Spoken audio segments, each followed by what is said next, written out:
Welcome back to the Torque Test channel. DeWalt's been killing it, if we're honest, late this year with introduction after introduction of impressive tools and battery tech. And that's not about to end soon either. We're not a tool news channel and we don't aim to be, but no one's talking about DeWalt's new mid-torque and high torque on the horizon, and we're just too eager to ignore those leaks. DeWalt's been working on, quote, Project Honey Badger 2, which is their new mid-torque. It showed up too early on DeWalt UK's website, which they've since taken down, but you can still see its cached specs, which are what we're after anyway, since they didn't have an image up on their website anyways.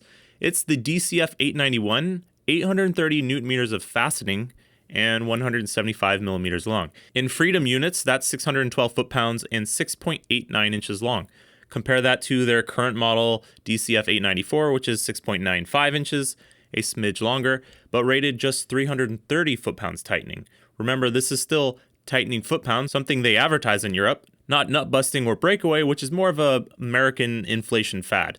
So not far from being twice the power off the old model, and well, if that figure's true, 612 is ridiculous. The super expensive XGT Makita is rated 560 tightening and is the same length, and the not out yet 36 volt Mataba we just tested is rated for 568. 612, that's certainly some spicy stuff upcoming from DeWalt, if that's to be true. Now, if you enjoy Honey Badger 2, take a peek at Project Bruiser 2 from the UK website. The new high torque DCF 900, 1354 newton meters or 1000 foot-pounds tightening, matching the M18 now, and 223 millimeters long or 8.78 inches, which is about the length of their current DCF 899 or just 0.2 inches under. Now, I believe these are 20 volt max XR, but there's rumors of yet another bigger battery impact from DeWalt, no code name yet, which has a torque figure I've not yet been able to verify, and may be wielding 60 volts with their Flex Volt Advantage configuration. Hopefully some other channels can let us know more about that. Until then, the best we can do for you is break out DeWalt's latest, biggest, and highest amp hour handheld tool battery on the market, the DCB 615 15 amp hour behemoth, and strap it on some tools to maybe get as close as that next generation as the yellow brand affords us at the moment. Also, we're going to take a quick peek inside to see what she's rocking, then head to the rank chart to see if DeWalt can move up a few places with the help of this new power brick. Now, we're not doing this because it really makes any sense at all to do so. I mean, just look at the size of this thing, but you know, science and everything. The new DCB 615 is a 15 amp hour, 270 watt hour, $350 battery DeWalt started shipping in this past week. $350 is a lot to swing, and over the cost of any of the DeWalt Bear tools we own, but then again, these aren't exactly targeting our little tools. DeWalt's 60 volt and 120 volt line benefit a lot from increased runtime in that category of tools, assuming they fit in most of those storage compartments. And runtime is what DeWalt seems to be focusing on here. But can those extra cells that are guaranteeing a large capacity and thus runtime, can those bring some extra beans too? More cells in series versus parallel means less voltage sag during a high draw run, right? Taking apart ours involved some T10 tamper Torx bits and a long screwdriver, which we didn't have that long screwdriver, so we'll be taking a peek at a snippet from Mastering Mayhem, a friend of the channel. As you can see inside, we're dealing with basically an ocean of 18650 cells, 30 of them. Considering the price, a little bit of a letdown not rocking those 21700 size cells with the higher discharge rates that the 9 amp hour Flex Volt uses shown here. But extra rows of 18650s, like in a 2P versus 3P configuration, can sometimes make up that difference. So let's find out for ourselves on some impacts, at least. Because of science and all, we felt it would be informative to start with the all-new DCF 921 Atomic, which was a massively impressive yet miniature in stature tool. So here's that 921 with a 5 amp hour, which will be followed up soon by the 15 amp hour Goliath.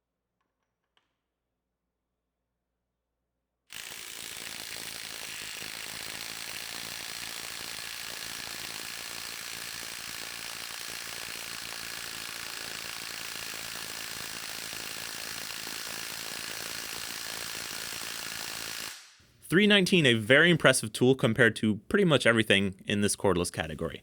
Now for the bad idea battery, at least on this guy, boy is she heavy compared to the tool. And that extra length out front, you're more than likely going to hit the thing you're working on with it, then reach it with a socket, like the vise in our case. So I guess it's a good thing we normally use a deep socket on our tests.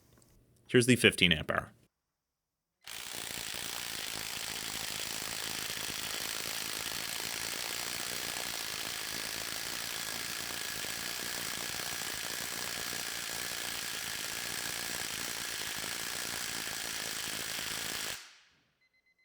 338.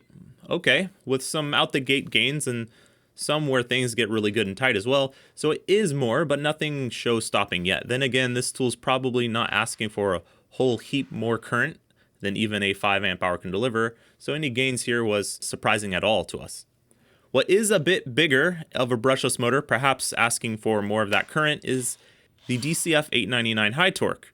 And let's now employ some 21700 cell pack action to see if we're really getting any extra beans than the 6 amp hour XR battery with less but more impressive cells can deliver. And for the heck of it, the best performing Stanley Black & Decker made impact we've tested so far is the Mac high torque, which made a little bit more using that 6 amp hour pack on the DeWalt. So let's try to stack the deck as much as possible against this 15 amp hour pack and see how she does. Here's the DCF 899's best run with a 5 amp hour first.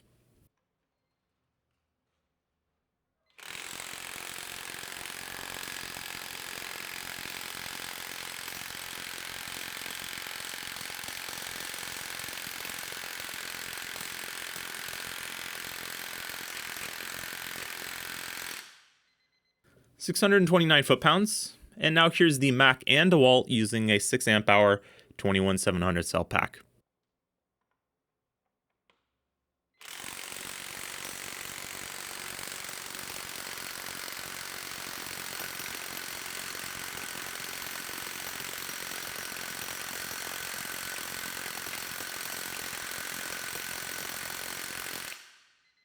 .662 and 696. So a bit of a hurdle for the 15 amp hour. That's now more than double the capacity of this last 6 amp hour pack, yet smaller cells inside to do so.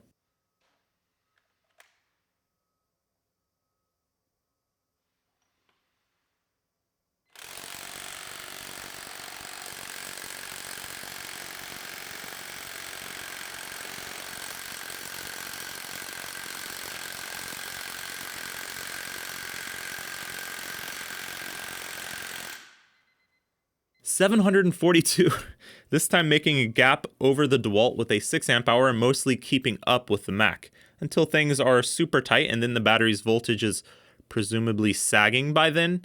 Yet in the 15 amp hour, having that massive army of 18650s preventing much of that voltage drop you would normally see. So despite not having as much discharge rate as using 21700 cells might have brought, on a tool like this, as old as this, we question whether discharge rate is really the bottleneck. Maintaining that voltage maybe being more of a benefit than really anything else. This is, after all, more of an increase than we saw with the Milwaukee high torque using a 12 amp hour high output. Then again, to be honest, this is a DeWalt after all. For us, the runs are pretty erratic compared to any other brand. And on this 15 amp hour, that's no exception. This 742 foot-pound configuration hitting as low as 716 at times. And to be honest, getting back up to 740 in subsequent runs was not quite possible, so between 716 and 742 is probably the more realistic figure for this tool. As you may have noticed with this large battery, the tools have become a bit more of a handful as well. The DCF 899 got a wrist-breaking score of a 6.0 in its episode. That's now ratcheted up to a solid 7.5 to match the Milwaukee high torque, but for different reasons. A mixture of DeWalt's classic rattling around, but now with some pushback on the user, similar to a Makita half-inch now. Many of you in the comments theorized a heavier battery might dampen this effect, but if anything, it's created a new imbalance to make things worse. Let's stop by the average power rank chart to see if DeWalt has climbed up a bit thanks to this new battery introduction.